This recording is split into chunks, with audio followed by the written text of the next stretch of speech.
اس کی کہ جس نے کر دیے کن سے جہاں پیدا، زمین و آسماں پیدا، مکان لا مکان پیدا، ثنا اس کی جو مایوس بندوں کا سہارا ہے، جو بے چاروں کا چارہ ہے، جو بے یاروں کا یارہ ہے، ثنا اس کی جو افسردہ دلوں میں رنگ بھرتا ہے۔ بسم اللہ الرحمن الرحیم۔ پیارے بچوں، آج آپ کو ہرڑ کی کہانی سناتے ہیں۔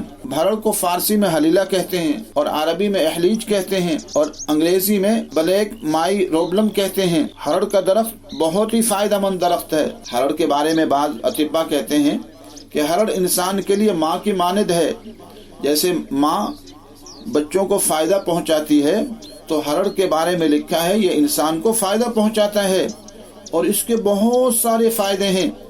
اس لیے ہرڑ کے بارے میں ہمیں علم حاصل کرنا چاہیے کہ ہرڑ کے کیا کیا فوائد ہیں۔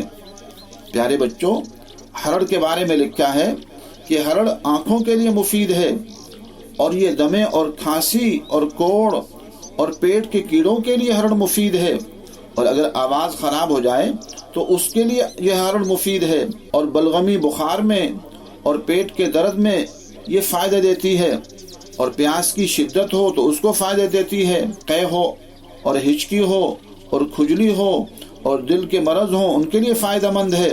اور ایسے ہی پیارے بچوں، اگر پیشاب میں تنگی ہو تو اس کے لیے بھی فائدہ مند ہے، اور اس کے ساتھ ساتھ پیارے بچوں یہ بلغم کے لیے فائدہ مند ہے۔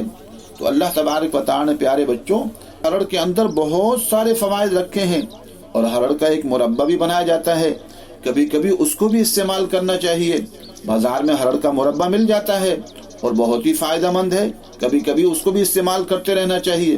ہرڑ کے مربع کے بارے میں لکھا ہے کہ یہ جو بدہضمی ہوتی ہے اور جو انسان کا ہاضمہ خراب ہو جاتا ہے تو ہرڑ کا مربع بہت ہی فائدہ مند ہے۔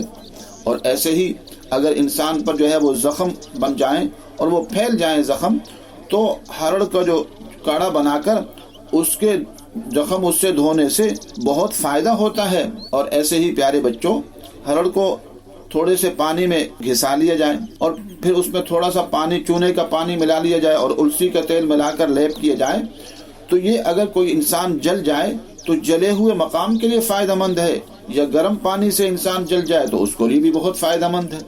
اور ایسے ہی پیارے بچوں، ہرڑ کو رات کو پانی میں بھگو کر صبح اس سے اگر آنکھیں دھوئی جائیں تو آنکھوں کو ٹھنڈک ملتی ہے۔ ایسے ہی ہرڑ کے صفوف کا منجن بنایا جاتا ہے۔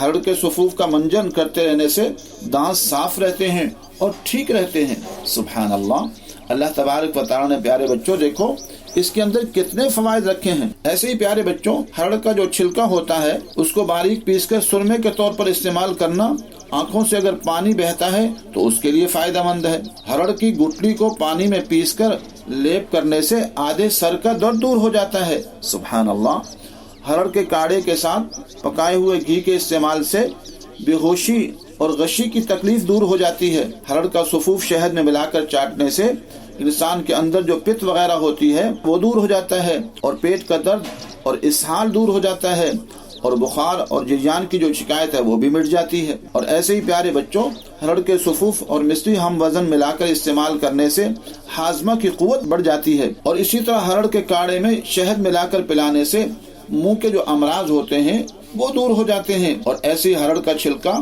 اور منقع ملا کر کھانا پت کو دور کرتا ہے۔ تو پیارے بچوں، اللہ تبارک و تعالی نے ہر چیز کے اندر بہت سارے فوائد رکھے ہیں، لیکن ساتھ ساتھ پیارے بچوں جب بھی کوئی استعمال کریں کوئی چیز تو اس سے استخارہ بھی کر لینا چاہیے، اور پھر اہل علم سے جو اس کے جاننے والے ہوں، فن کے جاننے والے ہوں، ان سے بھی وقفے سے مشورہ کرتے رہنا چاہیے، اس سے بہت فائدہ ہوتا ہے۔ اللہ تبارک و تعالی پیارے بچوں ہم سب کو اچھے کاموں کی توفیق نصیب فرمائے۔ السلام علیکم ورحمۃ اللہ وبرکاتہ۔